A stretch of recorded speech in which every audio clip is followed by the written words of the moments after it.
गांधी जी के 3 बंदर सभी लोग जानता कि 3 गो बंदर गांधी जी के रहे। वो एगो अपन मुंह तोपले रहे, एगो आंख और एगो कान, जोना के प्रतीक है कि बुरा मत बोली, बुरा मत देखी, बुरा मत सुनी। वही पर एगो गीत कुंवर जी बेगाना के लिखल हम प्रस्तुत करे वाला बानी, जो इस प्रकार बा। तीनों बानर गांधी जी मान के, देखी रूपवा बनावले इंसान के। तीनों बानर गांधी जी मान के, देखी रूपवा बनावले इंसान के।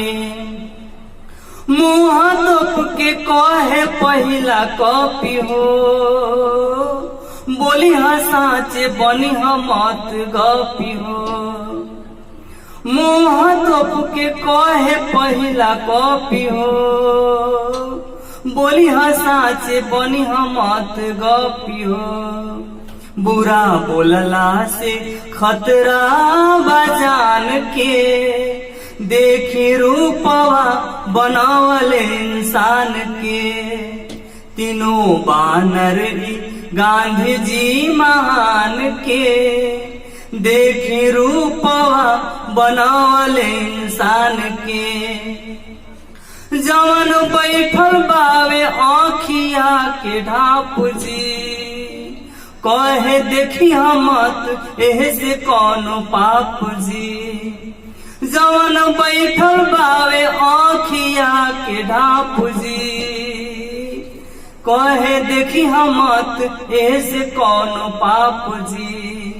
बुरा नजर के रखी हाथ बान के, देखी रूपवा बनावले इंसान के। तीनों बानर गांधी जी मान के, देखी रूपवा बनावले इंसान के। कान मुद के बैठल बावे तीसरा, कहे सुनी मत बात कोई के कुचरा। कान मुद के बैठल बावे तीसरा, कहे सुनी मत बात कोई के कुचरा। निमन बतिया के सुन ली छान के, देखी रूपवा बनावले इंसान के।